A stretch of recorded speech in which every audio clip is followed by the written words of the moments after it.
Hi guys, my name is Rick McDonnell, and today's video is going to be a little different.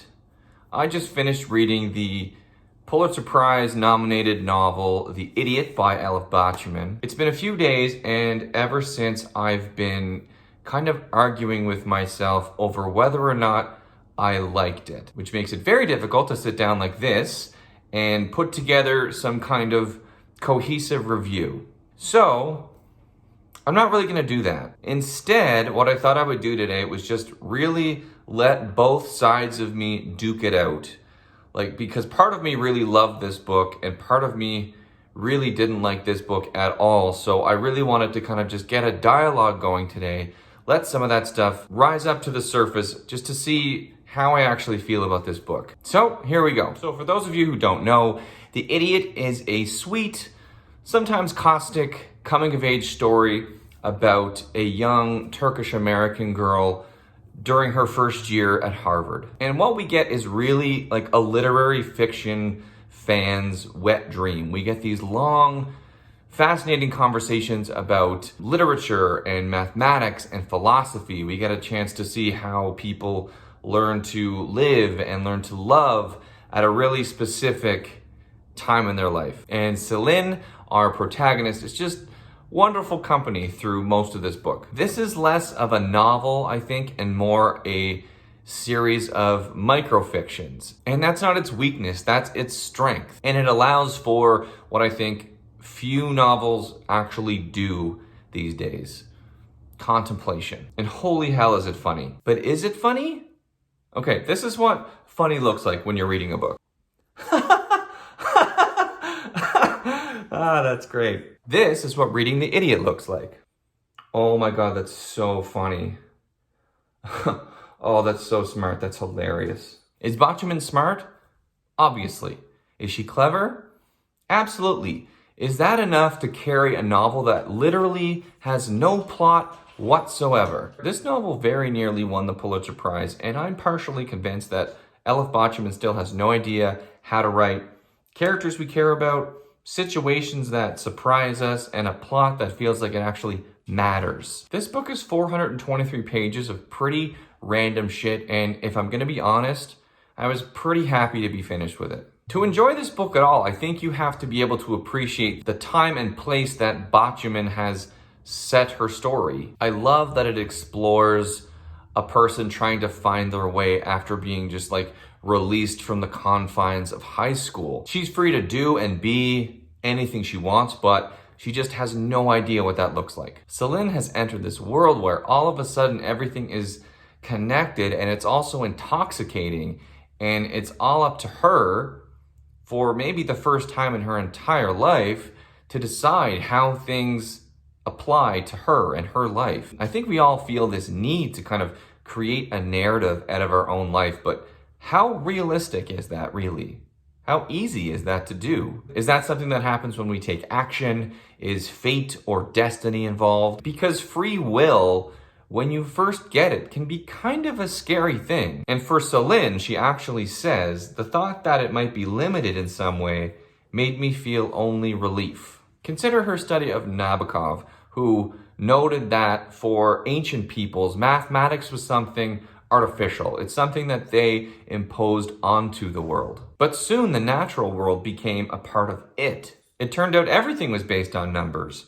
And, quote, nobody seems to have been surprised at the queer fact of the outer network becoming an inner skeleton. It's these kinds of digressions and observations that I think make this book really special. We get to see just this whip-smart person work her way through some of life's really big questions, and that's fun. That's really exciting in a book. There are so few answers in this book, and that's part of the reason why I think young people are just so annoying sometimes. They think they can blabber on for 423 pages, which I paid to read, by the way, and at no point do they think it's important to give me any kind of answers or epiphanies or grand understandings about anything. It's just random thoughts without any real purpose, and part of the reason I read is to have someone teach me stuff. This book has been compared quite often to James Joyce's A Portrait of the Artist as a Young Man, and to me that just makes no sense.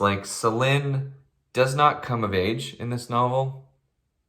When you think about it, she doesn't become the writer she says she wants to be. She literally says at one point she learned nothing in her first year at Harvard, which is what the entire book is about. She's as rudderless at the end of this story as she is at the beginning. Now, at the same time, I disagree with that. Just listen to this quote. In it, Celine is referring to what happens to our bodies after they die.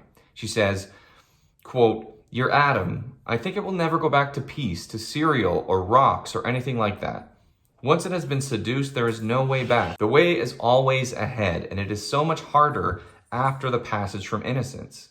But it does not work to pretend to be innocent anymore. That seduced atom has energies that seduce people, and those rarely get lost." The idea that Celine has made no progress by the end of this book is kind of ridiculous. We just don't get to see the full fruition of that process. You have to look just a little bit deeper at the moments that some of these connections are made, that the moments that some of these realizations happen for her. She's absolutely a different person at the end of the book. I think to think otherwise is just a little bit lazy on my behalf or on the reader's behalf. Yes, she says herself that she learned nothing in her first year at Harvard, but that's just her being an unreliable narrator, I think. She's too close to things to understand what she's learned. So I think in that instance, that's my problem as a reader. That's not the book's problem. You know, it's fascinating to see how much these kids, these brilliant young people at Harvard, actually need to learn about life more than they need to learn about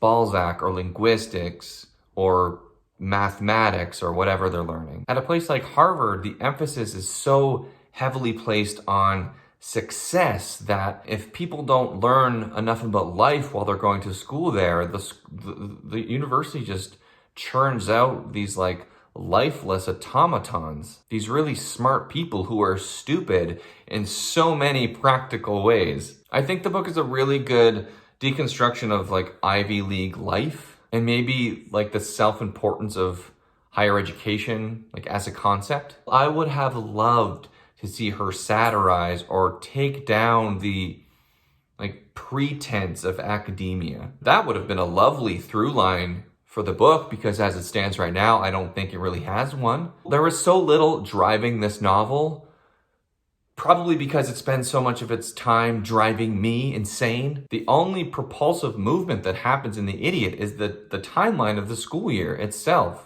It's not anticipation for what's going to happen next, or very rarely. And that's bad writing. That's a bad thing to have in your book. But this mirrors Celine's unmet expectations when it comes to living as an adult. All of a sudden, the structure of high school is gone, and she has to learn to construct her own narrative for herself. No one's doing that for her anymore. Why would I want to read about an 18-year-old that has no idea what they're doing? That is not interesting. I am 36 years old. If I wanted to hang out with a clueless 18-year-old girl in real life, I wouldn't be intellectually curious. I'd be unwittingly creepy. But also, when I think about how she doesn't know what she's doing, I've heard and I've read a lot of complaints of readers of this book talking about Celine's passivity, how she doesn't really go for what she wants, how she's clearly maybe not in love with, but has strong feelings for Ivan, yet she doesn't really go for it. She can't really get out of her own way, and that drives some people crazy. But part of me kind of loved that. Actually, it was really annoying to watch. But how many of us are just exactly like that? I think it's so interesting and funny to get to see something like this from an objective standpoint, and you're just watching her kind of just willfully not go for the things that she wants, and you're just screaming into your book. You're just like, what are you doing? Go after the thing that you want. But in reality, the going and the getting are just so much harder to do in real life. This story doesn't play out the way most stories do, and I think The Idiot is, and this is a part that clearly frustrates people, and it even frustrates me, obviously. The Idiot is just more true to life than most stories. Things don't really get wrapped up with a bow. There aren't these like life-changing epiphanies that happen. The lessons she learns, I think, are more subtle, and I kind of think that these are things that she's going to really appreciate later in her life, and she's not really getting them at the time. But in bringing that up, it reminds me of the completely bizarre way that this novel ends. Don't worry, I won't be spoiling anything here because literally nothing of importance happens in this entire novel. The novel ends with this series of strange, kind of unlabeled codas in which Celine spends 2 weeks in Paris with her friend Svetlana, who's a terrible character, by the way. Then she spends 5 weeks in Hungary teaching English, and then she goes to Turkey to meet up with her mother and some of her other relatives. Does anything important happen here? No. Any meaningful epiphanies? Not really. It's just more non-story. But that's the point. Like, Celine is a brilliant young person, and that's exactly what she is. She is a young person. She hasn't figured out how to put it all together yet. She's absolutely meandering in her life.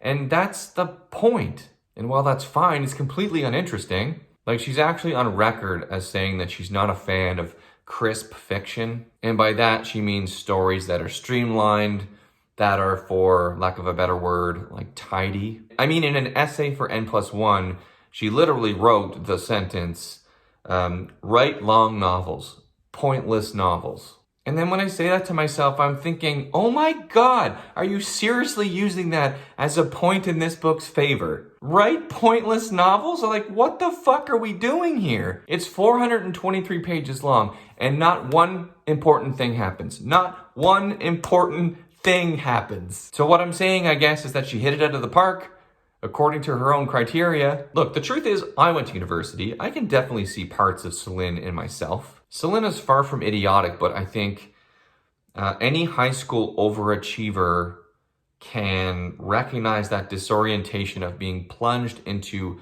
a new university experience and finding out that your remarkable talents aren't so remarkable when you actually go out into the wider world. At the same time, a lot of it wasn't interesting because I don't like to see pretentious people interacting with other pretentious people, usually, especially young and dumb ones. Now, I've been told by other readers that this book isn't as pretentious as some readers make it out to be. But I think the book is a lot of just like, look how smart this observation is. I mean, the title is taken straight from Dostoevsky. The epigraph is taken from Proust. The novel is set at Harvard, for crying out loud. However, for a book that's so apparently pretentious, Batuman has Celine spend more time breaking down her emails to Ivan than she does any of the brilliant literature that she's coming across. And the unrequited love story, I just thought that was so refreshing. Novels just don't often tell that kind of story. So few of us have our sexual identity or sexual confidence all sorted out by the time we're 18 or 19 years old. Especially for women, I think. Men aren't nearly as heady about it. They're just full steam ahead all the time, regardless of experience or charisma or prowess or literally any understanding of anything at all. Celine doesn't feel comfortable making a move on Ivan. She doesn't feel like she's worthy of him yet. The book reminded me of when I go to see a comedian that I think is a really funny person, but is not a really great comedian. And by that, I mean they haven't yet learned how to craft an interesting narrative. They don't know how to tell a good story. It's just random funny thing after random funny thing, and nothing is really connected. There's no connective tissue going on. They might as well be standing up there reading their best tweets. Like, that's kind of how The Idiot felt to me. All of these clever observations, they just feel like they maybe could have lived on someone's Twitter timeline. I think the effect at the end of it would be the same. I would get the same out of it. But instead, you have to read over 400 pages to get these insights. I think ultimately it feels like a waste of time. You know what? I would love to have seen reader reactions to this book, not knowing that the book was like this literary darling. If this was kind of just a simple unread manuscript that was handed to you on just plain white paper, how would you have felt about it?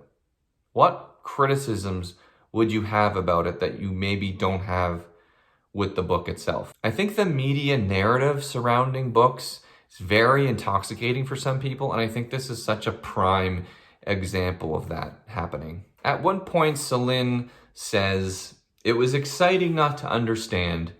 I just guessed the meaning and kept going." Well, Celine, you and I have to agree to disagree, I guess. Guessing the meaning of this book became exhausting by the end of it, maybe even the middle of it, if I'm being honest. And for a novel that's about Harvard, that takes place at Harvard, I felt like Harvard was strangely absent from this novel. The sounds, the smell, the feel of the place. I wanted to know what it was like to go to Harvard. And I feel like this book could have taken place maybe not at any university, but any Ivy League university. And it wouldn't have changed the book at all. Like, to me, there's no point of this being set at Harvard, which is weird to me. Celine describes Bleak House by Charles Dickens as being, quote, as simultaneously absorbing and off-putting as someone else's incredibly long dream. Batuman has many quotes and passages like this throughout the book, almost as if she's trying to tell us how to read her novel. She didn't want this to be a reading experience like every other reading experience. She wanted it to be long. She wanted it to be meandering because she thinks that that's okay. This is the book that's full of subtlety and playful insights and clever thoughts about communication and language and love and all the uncomfortable ways that we fall into ourselves because we don't come into adulthood like fully formed. We stumble into it. And I don't think I've seen many authors capture that as well as Batuman does in The Idiot. And I think that's why, as a reader, it's worth your time. So after all that ranting and raving, am I any less confused? Not really. But here's what I do know. It's clear to me that Batuman is a writer I think I could be a really big fan of the day she decides to become a better storyteller. And all the criteria is there. I think she really has it in her, and that's really exciting. Because she's already so smart, she's so funny, she's so unique, I think, in how she thinks. In The Idiot, Celine says of books, you could get the meaning or you could miss it completely. Unfortunately, for me, in this case, I think I did both. My name is Rick. Thank you so much for watching, and I'll see you in a couple days. Bye.